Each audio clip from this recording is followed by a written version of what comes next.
Boa noite, sejam todos bem-vindos a mais uma edição do programa Estado da Nação, programa de reflexão em torno dos principais temas políticos, econômicos e sociais do país. Nesta noite não será diferente, temos como convidados o professor Dr. Ismael Moussa, ele que já é uma figura conhecida também, tem uma passagem relevante ao nível da política, que já agradeço a sua presença aqui no nosso programa da MBC. E a primeira questão que eu queria lhe colocar, o presidente Nussi termina o seu ciclo de governação de 10 anos, esteve recentemente no Parlamento a fazer a apresentação do seu informe de governação, que foi mais um relatório daquilo que foi feito ao longo dos últimos 10 anos. Com que sensação ficou? Está satisfeito com aquilo que foi feito nos últimos 10 anos? Qual é a avaliação que faz? Boa noite a todos, boa noite Belmiro. Antes de mais, eu se calhar pegaria por aquilo que foram os aspectos que acho negativos, antes de pegar os positivos de toda a governação dos 10 anos. E começando por esses aspectos, eu acho que o primeiro aspecto negativo tem a ver com as dívidas ocultas. Depois fundamento melhor isso porquê. Temos depois a questão da Covid, temos a questão, por exemplo, do IDAI, temos a questão da tomada de Mocimboa da Praia Palma numa dada altura da história do nosso país. Temos a questão, por exemplo, das cíclicas crises das linhas aéreas de Moçambique. Temos a questão do custo da energia. Temos a questão, por exemplo, da Estrada Nacional número 1. Temos, por exemplo, a questão da dificuldade da implementação integral da TSU, entre outros aspectos. Mas grande parte desses aspectos, para além, desculpe, acabei-me esquecendo, um outro aspecto também extremamente importante, foi a grande dificuldade do Executivo em transmitir uma narrativa alternativa às críticas que iam ocorrendo no momento, que é um problema de comunicação política que tem sido recorrente no país ao longo dos vários mandatos. Mas grande parte destes problemas todos, que considero os negativos, estavam relacionados com as dívidas ocultas. E porquê? Porque sem recursos dificilmente se poderia implementar uma série de programas. Não obstante uma e outra que poderiam ser implementadas, mas todas elas com grandes dificuldades. Porquê? Porque o congelamento que nós tivemos do acesso aos fundos do FMI pode parecer que é simplesmente do FMI. Mas nós sabemos que não é necessariamente só do FMI, é de todo o sistema financeiro mundial. E nós ainda não produzimos recursos suficientes para que o nosso orçamento possa trabalhar sem que possamos depender de recursos adicionais e externos. E isso criou todo este entrave.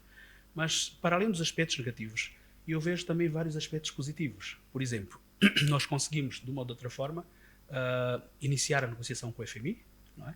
Conseguimos ter um relativo sucesso. Hoje já temos praticamente quase tudo assegurado para a retoma do financiamento do FMI. Conseguimos ter um sucesso, por exemplo, nas negociações, no julgamento de Londres, o acordo com o Credit Suisse, com o VTB, com o BCP, todos estes bancos, de uma certa maneira, irão contribuir bastante para uma abertura económica plena do país. É verdade que ainda não temos o processo concluído, ainda falta-nos a fase posterior e do recurso que o Previves meteu, mas também sou otimista e acredito que se calhar a Previves também chegará a um acordo com Moçambique e isso permitirá uma abertura maior neste aspecto. Depois temos também, por exemplo, aspectos ligados à diplomacia económica. Se nós repararmos neste mandato, nesses últimos 10 anos, particularmente neste último mandato, houve uma grande aposta na diplomacia económica, com os países árabes, com a China, com a Índia, com os BRICS, com o próprio continente africano. Nós, por exemplo, a representação, por exemplo, no Ghana, que era uma coisa que me estranhava, porque é que nós não tínhamos decorridos quase 50 anos de independência e não tínhamos uma representação no Ghana. Hoje temos uma representação no Ghana. Temos, por exemplo, uma aposta forte a nível da SADC, há boas relações a nível da SADC. Isto também foi decisivo para nos ajudarem no combate ao terrorismo. Não obstante o apoio de Ruanda, tivemos o apoio da SADC, e isto foi fruto também de uma diplomacia, quer seja política, quer seja económica. Depois temos também o aspecto relacionado à aposta que se fez, por exemplo, embora não conclusiva ainda, e que o próximo mandato terá, a pessoa que ganhar as eleições terá que implementar e concluir, que é a questão de um distrito, um hospital, que é uma iniciativa bastante louvável. Não foi possível, acredito eu, por vários motivos, e um deles pelas dívidas ocultas, mas, por exemplo, houve alguns exemplos. E o caso ainda bastante visível foi praticamente o maior hospital de raiz deste país, construído, por exemplo, na cidade da Beira, recentemente inaugurado. Exato. Temos também, por exemplo, a questão da aposta do ensino técnico profissional, que é discutida já há muito tempo. É verdade que um aspecto negativo da nossa educação é a qualidade do ensino, é a fraca produção dos manuais escolares, entre outros, e também a demora na entrega. Esta tem sido um problema recorrente, mas o facto de nós termos tomado uma decisão decisiva como Estado, termos apostado no ensino técnico profissional, já é um bom caminho. E acredito que se os próximos governos puderem consolidar, é uma grande aposta para o futuro, para não privilegiarmos só o ensino superior, como tinha sido prática aqui, o ensino inicial. Portanto, o ensino técnico profissional é uma opção. A outra questão foi, ainda de uma forma muito incipiente, ter-se criado uma Secretaria de Estado do Emprego. Porquê? Porque há uma concepção hoje a nível do mundo que vem mudando. De antes, se repararmos, grande parte dos países tinha o chamado Ministério do Trabalho, mas hoje opta-se mais pelo emprego. É verdade que as pessoas podem questionar se tivemos tanto emprego assim, mas, mais uma vez, a questão das dívidas e todo o corte de ajuda pode ter influenciado para que não tivéssemos tido um relativo sucesso como seria desejado. Mas só o facto de termos feito uma aposta, e se este pressuposto for continuado, porque um dos problemas que temos tido na governação no nosso país é a descontinuidade dos programas. Portanto, eu espero que este programa seja continuado. Quer dizer, o programa do emprego, a opção pelo emprego, o programa do ensino técnico profissional, é importante que seja. A outra questão foi a questão da agricultura. Quer dizer, pela primeira vez tivemos um orçamento um pouco maior para a agricultura comparativamente aos outros anos. Tivemos um investimento para a pesquisa agronómica que não tínhamos antes. Espero que também seja continuado, que não haja uma ruptura neste aspecto. Portanto, há aqui vários outros aspectos, já por exemplo a questão das estradas rurais, não obstante não termos feito nenhum até hoje, não termos reabilitado, e eu viajei recentemente para Beira e a situação é complicada, mas temos vários outros sítios que começam a ver resultados palpáveis. Por exemplo, temos o grande investimento que se fez a nível do sistema ferroportuário. Por exemplo, temos entendimentos já feitos, por exemplo, ao Porto do Bela. Se isto for efetivado, vai ser muito bom, pelo menos para esta região e para baratearmos os custos da exportação do Zimbábue, do Botsuana. Isto são receitas estas que o país terá. Temos a questão do Porto de Pesca de Angoche, a estrada alcatroada para Angoche, que é uma das coisas que desde 75 se aguardava, e Angoche praticamente vive, digamos, um momento de um vazio total, e portanto esta questão do Porto de Pesca, da Estrada Nacional, vai vitalizar outras coisas, o turismo, entre outras iniciativas. Portanto, em linhas gerais, o Ismael não partilha daquele conceito da ideia de que esta governação foi um desastre completo. Não, há aqui um problema que nós temos neste país, infelizmente, é que nós temos uma tendência a ser muito arqueologistas, né? Nós sempre que alguém está no exercício das funções, nós até elogiamos, enaltecemos, mas quando a pessoa sai do poder, a tendência qual é a nossa? É de acharmos que tudo estava errado e que só o próximo é que vai fazer algo vistoso. Eu acho que nós temos também termos a capacidade de analisar o que é que de positivo foi feito, o que é que de negativo foi feito. Nenhum de nós é perfeito, todos nós temos erros, mas também temos virtudes. E acredito que ninguém vá assumir uma função predisposto a não fazer nada. Eu não acredito nisso. Seria um fatalismo que não faz parte. Na sua opinião, Filipe Nyusi deixa, de facto, um legado visível. Deixa. Particularmente, por exemplo, repara a questão da paz. Sim. Ele, quando toma posse, tínhamos um conflito na zona centro. Tínhamos um conflito na zona... É claro que depois passamos a ter um conflito na zona norte, né? Mas hoje não temos mais o conflito na zona centro. Isto é um grande legado. O facto de termos conseguido, pelo menos, o acordo de paz. Segundo, a questão da desmobilização dos militares da Arnam. Hoje não temos mais um exército, um partido militar no país. Podemos ter o conflito dos terroristas em Cabo Delgado, que é algo que temos que encontrar uma solução, embora já haja resultados palpáveis também neste combate, mas não são decisivos. Mas só o facto de termos conseguido um acordo de paz já foi saudável, e a desmobilização dos militares da Arnam. A outra questão, por exemplo, é que nós vivemos durante vários anos a questão da desconfiança mútua entre nós, a questão da intolerância política, a questão da partidarização do Estado. É verdade que esta questão da partidarização do Estado ainda continua vizinho. Não está resolvida. Não está resolvida, mas há sinais que podem, se forem bem aproveitados, eles poderão ajudar-nos nisso. Depois temos a questão, por exemplo, da descentralização, que eu acho que é uma das melhores formas de inclusão. Porque normalmente quando a gente fala de inclusão política, as pessoas pensam que é nomear alguém de um partido da oposição, mas eu acho que a inclusão é muito mais do que isso. Por exemplo, o acesso à educação, o acesso à saúde de qualidade, um acesso ao poder local, é uma forma de descentralização, porque tu vais ter vários atores de partidos diferentes, de sensibilidades diferentes, e é uma forma de inclusão. Eu acho que estes foram começos que acho que são saudáveis. Agora, é verdade que na descentralização temos alguns problemas. Por exemplo, tivemos aqui pequenas etapas da duplicação de competências. Temos. E da dispersão de recursos. Exato, a dispersão de recursos, mas acredito eu, com as propostas que estão em curso, que eu não posso ainda adiantar, mas já há um trabalho que está sendo feito numa comissão, acredito que muitas dessas questões poderão ser atenuadas, já agora no início do mandato. Não digo que sejam soluções em definitivo, mas todo um processo novo implica que a gente vá aperfeiçoando. Mas é que olha, por exemplo, diz prontos, Filipe Nyusi, de todos os presidentes desde que este país conheceu, foi o primeiro que teve a coragem de discutir a Constituição. Havia aquela ideia de que a Constituição, este Estado unitário, não se pode discutir. Partilha dessa ideia de que, para todos os efeitos, Filipe Nyusi teve essa coragem de discutir eu acho que não foi uma nova forma de organização do Estado. Eu acho que não foi só esta coragem. Só o facto de ele ter conseguido ir a Santo Gira, e por aquilo que me apercebo, não foi tão consensual dentro do seu próprio partido. E o governo também. Só isso e do governo. Só isso já foi uma grande ousadia, porque podia ter corrido mal. Imagina que ele tivesse sido capturado, ou tivesse sido alvejado. Seria um caos. Exato, mas foi uma ousadia que deu certo. O mesmo acontece em relação às tropas estrangeiras em Cabo Delgado. Recordo-me, na altura, nós estamos nos debates de opinião pública, havia muita gente a dizer que em solo pátrio jamais... Não há botas estrangeiras. Exato. Está aqui, conseguiu-se. É claro que ainda continua a haver gente que tem opinião diferente, e é importante que haja opiniões diferentes, a democracia é mesmo isso, mas vamos ser francos. Se nós não tivéssemos tido aqui as tropas ruandesas, se calhar até hoje no cima da Praia Palma estariam nas mãos dos terroristas. Infelizmente nós conseguimos hoje como Estado. Mas esse temos o controle. não é uma das questões, batatas quentes, digamos assim, que Filipe Nunes deixa, no sentido, Sim. na perspectiva em que nem o próprio Parlamento conhece em detalhe os dossiês. Kagame, não quero acreditar que seja um missionário. Não, todas as decisões ousadas têm vantagens, têm desvantagens, têm riscos. Esta é uma delas, mas acredito que o próprio... não me refiro, por exemplo, ao Suf Momad, nem ao Venâncio Mondlane, nem ao Luteiro Simões. Vamos analisar como mais Mas acredito que na hora da verdade, na entrega da passagem de testemunho, qualquer que seja o candidato, saberá exatamente o que é que existe e pode melhorar. Agora, também sou da opinião que, chegada a esta altura, é a altura que nós temos que encontrar alguma forma, já que temos sucesso nas negociações com a FMI, já podemos ter a abertura dos financiamentos internacionais. Eu acho que é chegada uma altura também, junto dos parceiros de cooperação e mesmo através do Orçamento do Estado, investirmos no Exército, temos que ter um Exército à altura, porque não vamos ficar dependentes da Força Ruandesa, por muito boa vontade. Nas relações entre Estado não há relações de amizade, não há jantares grátis, e portanto se Ruanda dá-nos um apoio, tem certamente um interesse. Agora, nós temos é que defender o nosso interesse. E qual é que é o nosso interesse? O nosso interesse é termos um exército à altura, que a gente possa sermos nós próprios a defendermos o nosso país e defendermos as infraestruturas que vão ser erguidas, mesmo que tenham que ser empresas privadas de segurança, que haja uma participação dos moçambicanos nisso, é importante que haja. No mundo em geral, normalmente não são Estados sozinhos, são empresas multinacionais que fazem isso, mas se nós podemos ter uma participação... americanos, na invasão do Iraque, sim. Então temos de ter isso, eu creio que é um começo.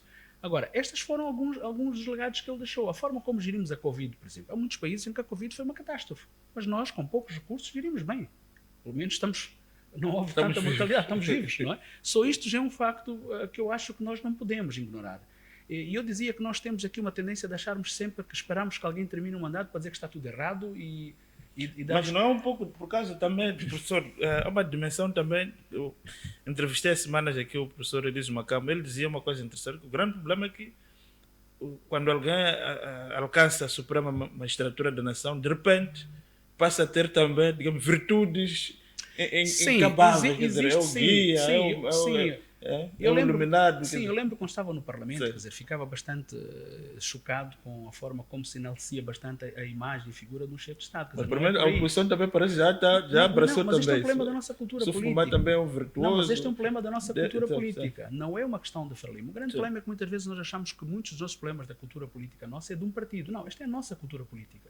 Mesmo a questão do autoritarismo, a questão da desconfiança do outro, não é? A questão da desqualificação do outro, isto é um problema nosso e que vem de partida de 75. Temos é que melhorar. Veja, por exemplo, que é muito difícil tu criticares quem quer que sejas. Quer seja alguém do partido do poder, quer seja da oposição, a crítica nunca é muito bem-vinda. Este é um problema que nós temos. Então nós temos de trabalhar sobre isso, não é? A desqualificação do outro, a desconfiança é um problema que temos ponto de partida de 75. Agora, nesta questão de avaliar os chefes de Estado, eu costumo dizer às vezes, até na brincadeira, que nós tivemos 2 presidentes com muita sorte. E tivemos 2 presidentes que, de uma ou de outra forma, por motivos vários, acabaram tendo algum azar. E eu costumo dizer que o presidente Samora foi o presidente mais sortudo que este país teve. Porque herdou um país com infraestruturas belíssimas, com tudo para dar certo. Não é? Houve aspectos que, se calhar, por vários motivos, não permitiram... A Revolução acabou escangalhando. Exato, a questão do escangalhamento do aparelho colonial, administrativo colonial, entre outras questões que acho um pouco precipitadas, mas também temos que entender o momento, o contexto e tudo isto que acabaram fazendo com que, no fim, ele saísse do poder com o país em guerra, com o país dilacerado, com o país endividado, com todos os problemas. E o presidente Chissano herdou este país naquelas circunstâncias. E teve que trabalhar para reconstruir as escolas, para reconstruir as pontes, para acabar com a dívida, não é? E deixar um país mais estável, que foi o que o presidente Chissano fez. O presidente Guebuza herdou um país exatamente como o presidente de Samora. Sem dívida, praticamente, com muito pouca dívida. Minimamente organizado, digamos organizado. Se não fosse a questão das dívidas ocultas, que eu aqui não quero buscar bodes expiatórios, nem culpado a ninguém, eu acho que há culpas às vezes que são nossas como Estado, é parte da nossa história. Mas se não tivéssemos tido as dívidas ocultas, talvez o presidente Nunes tivesse sido um presidente sortudo como foi o presidente Samora e como foi o presidente... Mas há quem diz que o problema não foram as dívidas, porque 2 mil milhões de dólares para um país que tinha expectativas de receber milhões e milhões da exploração de recursos minerais naturais do gás, não é o problema. O problema foi a forma como o novo governo, digamos assim, descontinuou o projeto. Partilha dessa ideia no sentido que Não, há uma ideia de que os setores ligados à antiga governação, no ciclo anterior, não aceitam a ideia de que houve corrupção. Eu acho que não. Quer dizer, o julgamento mostrou-nos exatamente que houve problemas de corrupção a nível da gestão. Agora, se calhar a intenção não era essa. Acredito eu que a pessoa que tomou a decisão, se calhar a intenção não era de promover um projeto de corrupção. Acho que ninguém, em sã consciência, pode acreditar nisso. Agora, que o projeto foi mal gerido a partida, foi. E isto é um facto. O julgamento mostrou-nos isso. Agora, sendo um país como o nosso, que depende de ajuda externa, depende de atores externos e que ainda não somos autossuficientes, os 2.000 milhões podem nos parecer pouco. Aliás, podem para nós, para os outros pode parecer para os outros, mas para nós é muito. Porquê? Porque foi exatamente este o motivo que levaram-nos ao corte de todo o apoio internacional. E este apoio internacional é determinante para nós. Agora, que é pouco, relativamente é pouco. Para países, por exemplo, que já têm a exploração de gás, têm recursos, é pouco. Para nós, se calhar não é tão pouco assim, dado as consequências que elas têm. É que muitas vezes nós temos uma noção muito errada de pensar que se a gente pode ficar sem o Banco Mundial, sem instituições de Bretton Woods, podemos sobreviver livremente. Não é tão bem verdade. Não há mais ideias peregrinas que defendem que... mas nós ainda não temos recursos para isso. Por que é que nós fomos lá parar? Se nós formos a história, quem começa exatamente, quem se aproxima das instituições de Bretton Woods não foi Joaquim Chissano, foi Samora Machel. Lembra-se da visita a Lancaster House, aliás, a Margaret Thatcher? Por que Samora foi a Margaret Thatcher? Exatamente à procura de um apoio, de um apadrinhamento para chegar ao Ronald Reagan. E por que Ronald Reagan? É exatamente para conseguir ter algum entendimento com as questões de Bretton Woods. Não é por acaso que as primeiras delegações moçambicanas já tinham sido constituídas naquela altura, como a Gide Osman, para Kaj Latilal, entre outros, que fizeram parte destas comitivas. Agora, é verdade que o presidente Chissano depois consolidou. Mas porquê é que nós tivemos que aderir às decisões de Bretton Woods? É porque nós estávamos totalmente estrangulados, financeiramente, não tínhamos outras opções. Mas porquê que há setores de opinião, quando falamos do Fundo Monetário Internacional, do Banco Mundial, diabolizam-se essas instituições, foram eles que destruíram o nosso setor do caju. Não, é verdade que estas mas não fomos nós fomos convidados, eles não vieram, da mesma forma que agora voltaram a nosso convite. Exato. Sim. Porque o problema grande é que nós temos aqui um grande handicap enquanto continente. Nós não temos a solidariedade entre nós, por exemplo. Diferentemente, por exemplo, do que acontece no Médio Oriente. Se repararmos, por exemplo, o estágio em que o Emirados Árabes chegou, o estágio em que o Qatar chegou, é porque houve uma solidariedade entre eles. Porque aqueles países eram extremamente pobres. Como é que eles conseguiram, de uma forma muito rápida, sem grandes entraves internacionais, avançar? É porque houve, de certeza, um e outro país que já tinham poder económico que os ajudou. Mas no contexto africano nós temos um grande problema de solidariedade. Repara, quando nós ficamos com as portas fechadas, a Nigéria podia ter nos ajudado, tem dinheiro. A Angola até uma certa altura tinha dinheiro, podíamos ter ajudado, mas ninguém nos ajudou. Não apareceu nenhum país africano ajudando. Isto não vem de hoje. Se reparar sempre que há uma calamidade aqui, eu fiquei satisfeito foi na altura do IDAI, quando vi, por exemplo, Botsuana, vi outros países africanos aparecerem nos ajudar. Porque o que estávamos habituados a ver, inclusive até nós quando víssemos, eram praticamente entidades europeias. Sim. Então isto é complicado. Portanto, há aqui problemas também nossos e por isso que eu acho que nós temos que privilegiar mais a diplomacia também entre os países africanos. Nós temos que ter um relacionamento melhor entre nós e também combater as desconfianças que existem entre nós próprios. Não é? E se isto houver, se calhar aí sim, em bloco, nós podemos conseguir que alguns países africanos não fiquem logo a partida hipotecados nas instituições de Bretton Woods. Mas de onde é que virá o dinheiro? De algum sítio terá que vir. E é por isso que neste aspecto eu valorizo muito o aspecto do Presidente Nilson ter apostado na diplomacia económica, quer seja com os países árabes, quer seja com a China, com a Índia, com os BRICS. É verdade que as relações entre Estado não são relações de amizade, são relações de interesse. Mas se os nossos interesses puderem se conjugar e no meio disto podermos tirar vantagens para o país, por que não? Não podemos é ficar dependentes de uma única parceria. Sim, nós temos que diversificar e acho que é por aí. Outra questão, Dr. Ismael. Pronto, o presidente Nilson, em janeiro, entrega as pastas. O país terá um novo presidente nessa altura, que vai formar o governo, uma nova Assembleia. Como é que olha para aquilo que foi o processo interno da indicação dos 4 principais candidatos a presidente da República? São 4 e um deles será chefe de Estado. Qual é a análise que faz deste processo? Eu acho que os processos dentro da Frelimo nunca foram pacíficos. Nunca foram pacíficos. Se nós pegarmos desde a crise de 69, portanto, houve sempre este momento. O que acontece é que no caso do presidente Mondlane, a sucessão acabou sendo por morte. Por morte. No caso do presidente Samora, também acabou sendo por morte. No caso do presidente Chissano, também por aquilo que se sabe nos bastidores, não foi pacífica. É um esgotamento, né? Sim. É por isso que, porque por causa dos resultados de 99, não é? Ele não teve mais hipótese de se recandidatar, porque à luz da Constituição ele podia se recandidatar para o terceiro mandato. Mas não tinha condições políticas. Mas não tinha condições políticas. E é por isso que o candidato que entra já entra como secretário-geral para organizar o partido. E aí, se calhar, é que acabou sendo também um pequeno erro do próprio Partido Frelimo, que foi o início da partidarização do Estado. Porque até então, as pessoas não eram questionadas sobre a sua filiação partidária. Qualquer pessoa poderia exercer uma função e não lhe questionavam. Mas a partir daquele momento, e acredito que aí não tenha sido até por culpa do presidente Guebuza, mas sim por causa da dinâmica e do momento que o Partido Frelimo vivia. Ele acabou tendo que endurecer as coisas, acabou tendo que criar as células do partido, e hoje podemos, com mais abertura, discutir e dizer o que é que foi errado e o que é que foi certo, mas naquela altura acredito que a intenção era boa. Era no sentido de organizar o partido e conseguir uma vitória, só que acabou sendo exagerada. É por isso que temos depois uma situação muito complicada em 2004, que é a primeira eleição deste país, em 2004. Em que a participação política bastou drasticamente. Quer dizer, nós tínhamos tido em 94 70% dos moçambicanos a votarem, em 99 74% dos moçambicanos a votar, e o que é que aconteceu em 2004? Tivemos 30%. Baixou muito. 30%, foi metade. Foi a pior eleição que nós tivemos em termos de participação política deste país. Nunca houve uma situação igual a esta. É verdade que depois, em 2009, com a entrada do MDM, passamos a ter mais 3%. Mas mesmo assim continua a ser metade do que tínhamos. Mais de metade Está a dizer a outras pessoas que o presidente Guebuza liderou um governo autoritário, podemos dizer.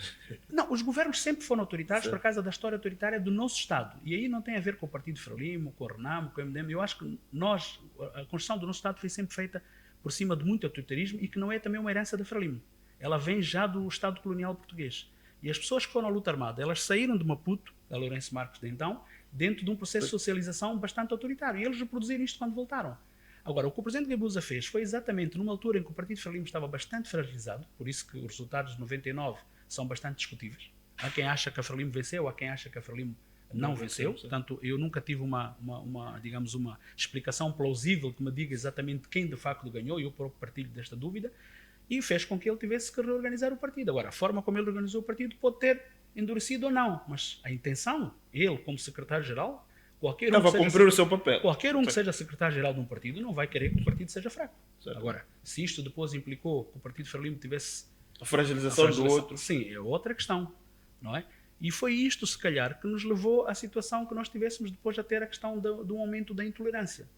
Agora, o que eu acho é que nós devemos pegar nas experiências bem-sucedidas e mal-sucedidas e encontrarmos o melhor modelo. Agora, não podemos andar à busca de culpados a vida inteira. Há erros que são comuns, é por isso que eu costumo dizer que, olha, a questão do autoritarismo eu não vejo como um problema só da Frelimo, eu acho que é um problema nosso como Estado. E nós não podemos ter receio de aceitar aquilo que são os nossos erros. Temos erros de partida. Agora, o que é que nós todos juntos podemos fazer para melhorar? E portanto, é nisto que esta questão da transição dentro da Frelimo nunca foi pacífica. E mesmo naquela altura, eu lembro-se do fenómeno do Helder Muté, acho que todos nós recordamos, portanto foi sempre assim. Agora, desta vez, talvez o que possa ter acontecido é, se calhar, também alguma falta de leitura dos estatutos da própria Frelimo por parte de alguns militantes. O artigo 71, salvo erro, que era sobre quem indicam os candidatos. Porque até então, até o Congresso de 2022, quem indicava não era a Comissão Política. Por isso que podiam surgir nomes, como surgiu na altura, lembra-se, no tempo do secretário-geral Filipe Paulo. Depois da famosa vírgula, exato, apareceu a Luísa Diogo. Exato. Nessa altura, os estatutos do Partido Frelimo assim o permitiam. Os novos estatutos não. Agora, quem aprovou os novos estatutos? São os membros do Partido Frelimo. Que membros? Do Comitê Central. São os mesmos que estão em exercício. Portanto, a partida, todo membro atento sabia que aqueles estatutos não permitiam que houvesse acréscimos, a não ser que fossem da própria Comissão Política. E se calhar aí é que partiu a primeira grande dificuldade. Mas isto é muito comum nas organizações. Eu há dias dizia uma pessoa na brincadeira, olha, a lei do trabalho, que limita que a gente tenha que ir à reforma aos 60 anos, foi aprovada no meu tempo enquanto deputado. Estou a falar de 2007. De 2007. Sim. E nessa altura nós éramos deputados, mas achávamos que éramos muito jovens e que 60 anos era uma eternidade. E aprovamos. Hoje, quando a gente olha para aquilo, nós próprios dizemos, olha, nós próprios causamos a nossa própria desgraça. Percebe, não é? Portanto, eu acho que foi a mesma coisa que aconteceu na sucessão. Os mesmos militantes que aprovaram o estatuto, o artigo 71, em que dizia que quem deve indicar os candidatos a proposta é a Comissão Política, se calhar eles próprios deram-se conta que se calhar não foi a melhor opção. Mas qualquer partido deve funcionar com os seus estatutos. felizmente, o bom senso prevaleceu e, no fim, todos votaram e aquele é que foi o candidato que se encontrou.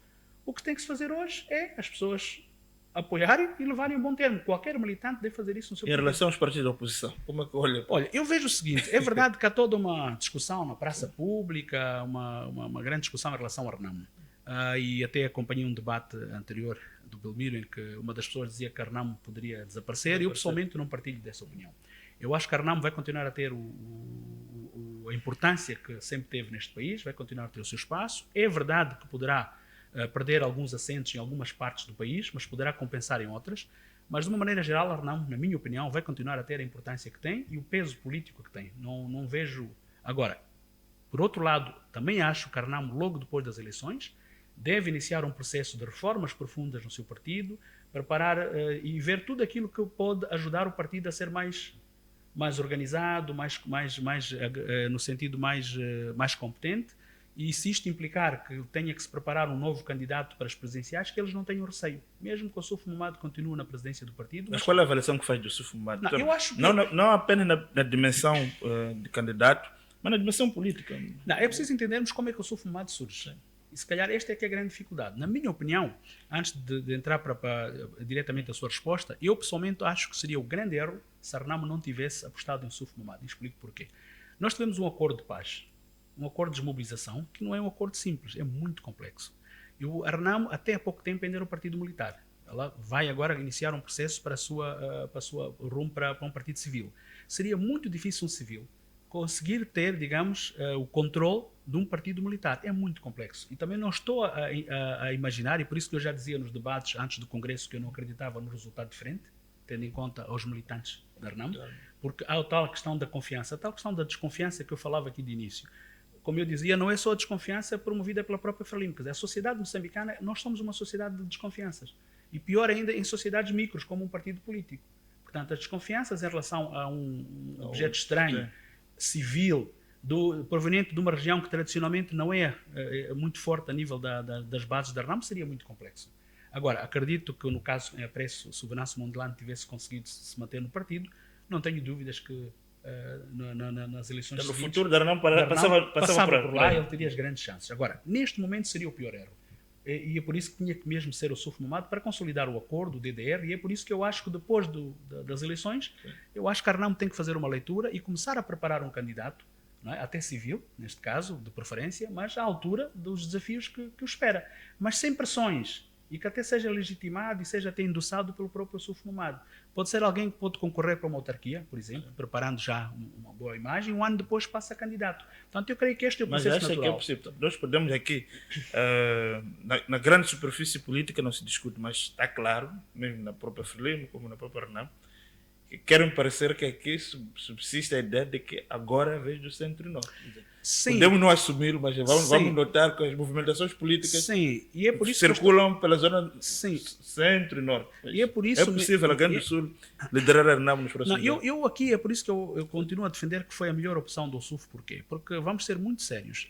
O que acontece agora, nós vamos ter pela primeira vez um fenómeno muito interessante. Imaginemos, a partir de todos os candidatos têm a chance de ganhar as eleições. Mas também temos que ser realistas em alguns momentos nas nossas análises, por aquilo que nos dá a própria dinâmica da campanha mostra claramente. Sim. E na eventualidade do Chapo ganhar as eleições, eu não tenho dúvidas que vamos ter aqui uma transferência da hegemonia do poder para o centro, da própria Frelimo. Por que isto? Porque se nós também fizermos uma análise fria, eu acho que pela primeira vez poderemos vir a ter aqui um fenómeno interessante. Imaginemos que o partido apoiado pelo Venâncio Mondlane consiga, por exemplo, alguns assentos na cidade de Maputo, na província de Maputo e provavelmente em Gaza, por exemplo, pela primeira vez na história deste país. A acontecer isso vai ser um grande problema para as elites da Frelimo no Sul. Por quê? Porque a Frelimo conseguia, ao longo da história toda, dada a hegemonia que a Frelimo tinha em Gaza, em particular, e no Sul, conseguia impor as elites do Sul. Quando digo elites do Sul, não estou-me a referir às pessoas do Sul. Estou-me a referir a todos nós que moramos em Maputo. Eu próprio faço parte dessas elites. Porque todos nós viemos cá estudar e acabamos sendo esta elite. Mas estou-me a referir às elites do Sul, que residem aqui e que sejam da Frelimo. Estas eram as que mais... Estavam perto do poder. Não só, que mais questionavam, que mais exigiam. Por exemplo, é só assistir uma sessão do Comitê Central da Frelimo e verificar quem são as pessoas que mais discutem. São quase todos os nomes daqui. E isto porquê? Porque eles tinham uma vantagem. eles tinham um poder muito grande porque tinham hegemonia. Porque embora a Frelimo pontuasse no centro e pontuasse no sul, mas a hegemonia aliás, no centro e no norte, mas a hegemonia do sul dava-lhes um grande poder. Se neste momento, dentro da Frelimo, nos resultados, notar-se que a Frelimo perde a sua hegemonia no sul e consolida no centro, isto vai ter implicações muito grandes na própria dinâmica da própria Frelimo. Mesmo na distribuição dos cargos. Por exemplo, se fizermos hoje uma avaliação dos cargos governativos hoje, mais de 80% dos ministros são da região sul. Eu peguei uma caneta e fiz esse exercício. Só há 4 ministros do centro e 4 do norte. Mas isso é compensado do aparelho securitário. Sim, mas se houver a perca da hegemonia no sul, isto vai ter implicações naturalmente. É preciso ter isto em conta. É por isso que eu acho que estas eleições poderão nos trazer uma nova geografia do voto, geografia política. Qual é esta geografia? Eu acho que a Frelimo pode vir-se a consolidar como um partido no centro, a Renamo pode vir a reafirmar-se mais no norte, e se calhar no sul possa surgir uma nova força com o Venâncio Mundial, com alguma inserção no sul. Não digo ainda tão expressiva, mas com alguma. Agora, tudo vai depender das dinâmicas das eleições. Está a dizer mais ou menos que o líder, digamos, da oposição, ou seja, ficamos muito tempo com essa dimensão de que o sul é que mandava, é que controlava, tudo estava em Maputo, mesmo os políticos, como Afonso Djacama, tinham esse discurso, tudo está em Maputo, terá tudo. Dessa vez corremos o risco do sul ser uma espécie de uma oposição, digamos, do ponto de vista do poder. Mas não a oposição à oposição, Sim. mas a oposição ao Frelimo. Porque a oposição ela vai continuar a ser a Renamo, na minha opinião. Eu não vejo grandes cenários. Agora, há aqui um outro aspecto, é por isso que se repararmos, os candidatos todos estão a fazer muito apelo ao voto étnico, embora não de uma forma clara, mas reparemos. E é bom que façam no sentido de usar as suas ferramentas. Por exemplo, se nós repararmos, Daniel Chapo tenta fazer o discurso em Sena, tenta fazer o discurso em Dao. Isto é saudável. Porquê? Porque nós não podemos nos esquecer que 78% do nosso eleitorado está no meio rural, não está no meio urbano. No meio urbano só temos 22%. Por muito barulho que a gente possa fazer numa cidade, mas na hora da verdade, na hora do voto, o grande voto está no meio rural. Está a dizer, por exemplo, que olhando para a dinâmica da campanha do fenômeno Venâncio Mundial, que é um fenômeno, diziam que é um fenômeno mais digital, nesta campanha que implica fazer uma volta, uma presença efetiva no terreno, acha que essa campanha começa a ter dificuldade? Vai derrapar? Naturalmente, eu me lembro da altura quando criámos o MDM, nós tínhamos grandes ambições, mas tínhamos divergências lá dentro. Eu fazia parte de um grupo que achava que nós não devíamos ter a ousadia de querermos concorrer em todo o país, que nós devíamos até começar por ter aposta em poucas autarquias e só depois é que devíamos expandir, mas fomos primeiro a uma eleição geral para testar. E na altura o que é que aconteceu? Tínhamos um território, é verdade, tínhamos a cidade da Beira, tínhamos já um carisma, todos os meios de comunicação nos dava a dimensão de que David Simão ganharia as eleições, e o que é que aconteceu? Tivemos a volta de 6%. E depois a seguir passamos para 3%. Portanto, o que é que isto significa? Que é muito difícil uma eleição nacional. Porquê? Tens de ter recursos, tens de ter, portanto, todos os meios, estrutura, coisa, e temos de ser realistas em relação a isso. Depois há também aqui aspectos, como eu dizia, por exemplo, nestas eleições. Daniel Chapo está a falar em Dao, está a falar em Sena. Ele acaba tendo o monopólio de um território. O Suf Mamal também tem esta vantagem. Fala em Dao e fala em Macua. Embora em Dao ele possa não ter tantas vantagens por causa da clivagem que ocorreu na Renamo depois da morte de Afonso Djacama. E acho que aqui também temos de ser realistas, que ele vai ter muitas dificuldades a nível da Sofala em particular, precisamente naquele eixo de Beira a Dondo. Porquê? Porque tem mais 2 adversários, quer dizer, a Frelimo e o MDM, que tem uma influência. Aquele grupo Dao. Exato, mas e ele, por isso mesmo que ele optou por começar a campanha no Norte, que é onde ele sente-se peixe na água, tem muito mais vantagens.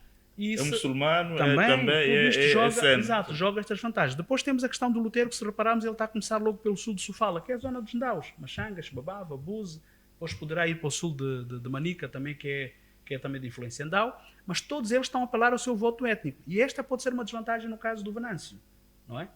Porque ele, além do português, acredito que possa falar xangana, mas não fala nenhuma outra língua. E aqui, por exemplo, pegamos o Chapo, além de Sena em Ndau, também fala Macua.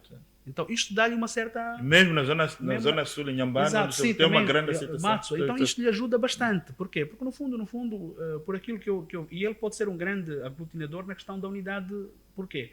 Porque, por aquilo que me dizem, não tenho certeza, que ele é praticamente um produto de uma mistura étnica. Exatamente. Não é? Portanto, ele não só tem do centro como tem do sul, e acho que isto pode ser uma mais-valia para a consolidação da unidade. Esta pode ser a grande aposta. Agora, eu acho que no meio disto tudo, esta questão do voto das cidades, é verdade que são 22%, mas 22% não é tão pequeno assim, mas não é determinante para tu teres uma grande maioria esmagadora.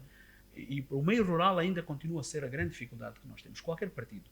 E aqui é que eu acho que o grande desafio que eu acho para todos os candidatos é verdade que estão em campanha, devem pensar em ter um bom resultado para a campanha, mas começarem já a pensar no pós-campanha ou no pós-eleições. Porque nós continuamos a ter um problema aqui neste país, que dificilmente vamos ter uma eleição que possa agradar a todos, ou pelo menos que possa satisfazer ou conformar a todos. Mas as instituições, porque podemos estar aqui a falar campanha, mas acha que as instituições eleitorais estão a criar uma verdadeira atmosfera para que, de facto, os resultados de outubro sejam aceitos por todos? Pese, embora seja evidente, é que, de facto, nota-se, pelo menos até agora, que a campanha de Daniel Chao parece aquela que consegue ser mais mobilizadora se comparar com os demais. Mas o problema é exatamente na questão dos órgãos eleitorais, porque eu acho que, por isso que eu estou a dizer que os candidatos, é claro, preocupam-se com as eleições agora, mas têm que começar a preocupar no pós-eleições. Para não ficarmos sempre de eleição a eleição, acharmos que a eleição não foi justa, não foi transparente, não foi livre. E como é que nós podemos resolver isso de uma vez por todas? Eu faço parte de uma organização da sociedade civil que há praticamente 4 anos submetemos uma proposta ao Parlamento, que era para criar um cartão único de identificação, que permitisse que os cidadãos, para além de usar aquele documento como identificação, também usasse como documento para votar, para que não tenhamos que fazer recenseamentos eleitorais todos os anos, que é um problema muito sério. Repare, por exemplo, o que é que aconteceu nas eleições de 99. A Renamo tinha ganho o distrito de Massinga e, por consequência, teve 4 assentos no Parlamento. Porquê? Porque é o maior círculo eleitoral da província de Inhambane. O que é que aconteceu nas eleições seguintes? O recenseamento foi tão mal feito na província de Inhambane que a província de Inhambane, que tem muito mais gente que Gaza, acabou tendo menos pessoas recenseadas. Sim. Mas porquê? Porque teve um comportamento eleitoral que provavelmente não beneficiava quem está no poder. E vamos ficar toda a vida a questionar isso, a reclamar sobre isso. Então, por que é que nós não encontramos uma forma radical de termos um processo mais transparente? E como é que podemos ter isso? Se nós acabarmos com a questão do recenseamento eleitoral, tivermos um cartão que permita, e com o processo de digitalização, que permita que qualquer cidadão possa votar desde que esteja maior de idade. E a CNE tem um estudo que foi feito sobre isso e que prova que existe até experiências de existem condições para isso. E depois também temos aquela questão que podia-se atuar a ter um modelo misto, por exemplo, com voto com o leitor óptico, com o voto tradicional, mas também com o voto digital. E depois podíamos iniciar pelas autarquias e só depois para gerais. Portanto, eu acho que aí sim estaríamos a caminhar exatamente para um processo de maior transparência, em que no fim o resultado eleitoral não só seria legítimo, mas seria legal. E aceito, porque o maior desafio é neste momento é muito complicado. E eu acho que esta é que é a grande desvantagem. E se calhar esta é que pode ser a grande lacuna que os partidos da oposição em particular têm, de não estarem a lutar por uma reforma mais profunda. E acabarmos com esta coisa de fazermos a revisão da lei eleitoral no ano eleitoral. Estamos a fazer constantemente a promulgação das últimas leis eleitorais foi excessivamente... Quer dizer, nem os próprios militantes, nem os fiscais, ninguém consegue. Então, temos é que mudar disto. Agora, também não adianta, sob o leite derramado, estarmos a lamentar. Vamos terminar o processo eleitoral, mas daqui para frente eu acho que temos que ter a coragem de reformarmos o Estado. E quando digo coragem, não é só de quem ganha as eleições, mas de todos aqueles que estiverem no Parlamento e da sociedade em geral, fazemos reformas profundas. Essa é a última parte que eu queria colocar do nosso debate, que é, depois das eleições, está a decorrer a campanha, cada candidato a colocar as suas propostas, mas há uma questão que temos que ver. Quais são os maiores desafios de Moçambique nos próximos 5 anos? A começar de desafios sociais, políticos e econômicos, na sua opinião? E também regionais, tendo em conta que Moçambique entrou no... sociais, é aquilo que eu já falava da questão de acabarmos com a intolerância política, acabarmos, por exemplo, com a questão da partidarização do Estado, termos uma maior coesão, acabarmos com a desconfiança entre nós. Porque a questão da desconfiança entre nós, quer dizer, não é só entre partidos, mesmo dentro dos próprios partidos. Eu acho que nós somos uma sociedade com muita desconfiança, que é fruto de todo um processo histórico. Nós temos de trabalhar a desconfiança, temos que criar mais confiança entre nós, acreditarmos mais em nós. Nós acreditamos muito pouco em nós.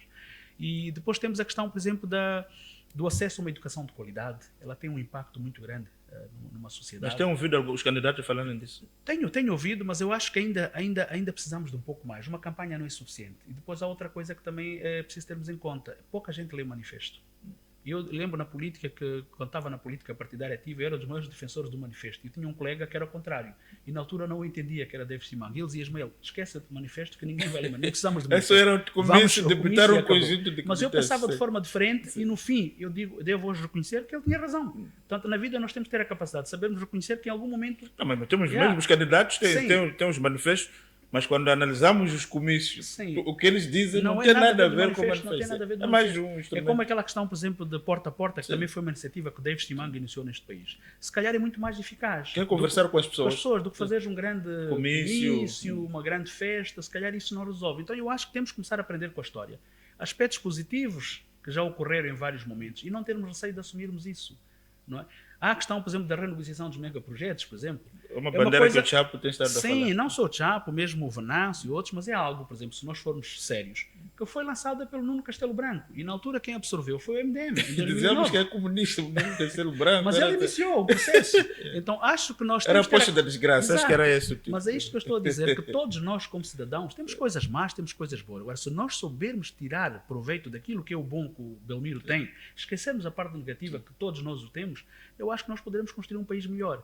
E esta poderá ser também outra aposta. A questão da renegociação dos megaprojetos, porque esses projetos têm que deixar mais para o país. Quer dizer, eu quando saio de carro daqui para a Beira e passo ali pela Sazol, eu digo, desculpa lá, alguma coisa não está bem. É um roubo há mais de 20 anos. Eu não vejo nada ali à volta. Eu pego num carro, vou aqui à África do Sul, onde há uma exploração de uma mina. Eu vejo uma cidade à volta, vejo benefícios. Então, temos que corrigir este problema que nós temos. O mesmo acontece com o Musal. Eu não sou muito apologista destes empreendimentos criarem fundações. Porquê?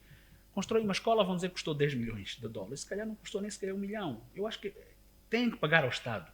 O Estado é que sabe o que deve construir. Agora, com o maior envolvimento da sociedade civil, e felizmente temos agora o Fundo Soberano, onde existe um comitê de supervisão com a sociedade civil, eu acho que este é que é o caminho. E no caso do Norte, que a gente corrija todos os erros que temos no Sul, na questão da Mosal e na questão da Sazol, que se corrija isso. Eu acho que isto é importante que o país faça. Temos, por exemplo, a questão da Estrada Nacional. Eu acho que nós temos que definitivamente encontrar uma saída para a Estrada Nacional. Quer dizer, não podemos continuar nesta situação.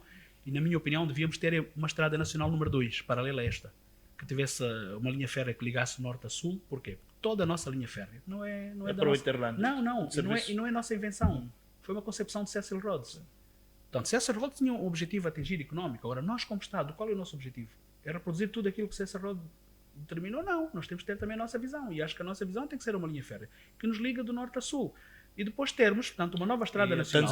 Tanzânia e o Quênia estão fazendo um exercício muito interessante do ponto de vista de modernização do sistema, ao serviço da comunidade. Exato, e termos uma estrada nacional alternativa à N1. Porquê? Por causa das cheias, todas as alterações climáticas, e que a gente não fique isolado. O próprio traçado podia ser ligar mais as praias. Como já ver. Sim, por exemplo, podíamos ter uma que fosse mais ligada às praias, para incentivarmos o turismo de praia. É verdade que temos o turismo da reserva, mas o turismo de praia continua a ser o grande turismo. Então nós devíamos ter uma estrada que fosse associada aos vários empreendimentos. Por exemplo, imaginemos que tivéssemos uma estrada que naquela zona ali do Muxungue pudesse associar, por exemplo, a todo o calcário que existe até Nova Sofala. E tivéssemos ali grandes indústrias de cimento, por exemplo, indústria cimenteira. Nós temos, é verdade, em Matutuíne, um grande potencial para isso, mas temos toda aquela zona ali do Partido do Muxungue, que vai toda aquela zona até Nova Sofala. Aliás, vai depois até Donda, até Nhaminga. Se nós tivermos toda aquela zona, um grande aglomerado de indústrias cimenteiras, nós podemos dar um grande salto na construção. Por exemplo, veja o salto que a China deu. Por que a China deu o salto que deu? Porque primeiro apostou forte nas indústrias cimenteiras e depois nas indústrias de material de construção. É isso que a China hoje tem grandes rodovias, grandes estradas, grandes edifícios, porque tem a custos mais baratos. E nós temos a matéria-prima básica.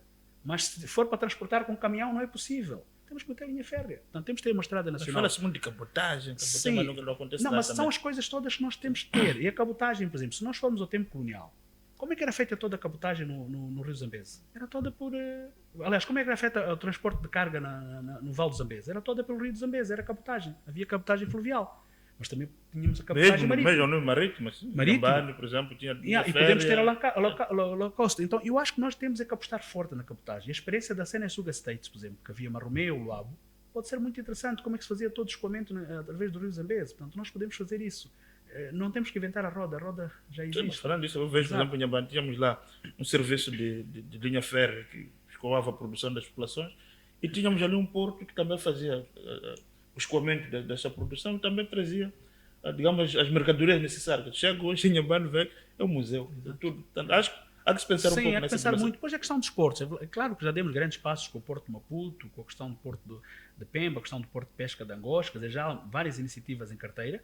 Se elas se consolidarem, se nós pudermos dar ainda uma dinâmica melhor, eu acho que este país pode ganhar muito. Mas esses muito. portos, essas concessões dos portos, aquilo que se fala é que beneficiam uma pequena elite que abocanhou no tempo das privatizações. Sim, mas é na mesma perspectiva que eu defendo... Não é a altura da empresa Portos Caminho de Ferro assumir a gestão, porque se não funcionou no passado, o tempo colonial funcionou.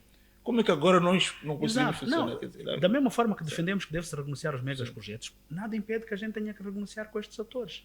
Temos a questão, por são exemplo, setores lucrativos, não Exato. percebo como é que o temos, Estado... temos, por exemplo, a questão da portagem, Sim. temos a questão, por exemplo, da TRAC, temos a questão das novas portagens. Portanto, tudo isto, na minha opinião, eu acho que nós temos de ter um momento em que a gente reflita sobre isto e vamos ver que mais-valias vamos trazer para o país, porque nos outros países isto traz recursos, por exemplo, para os municípios.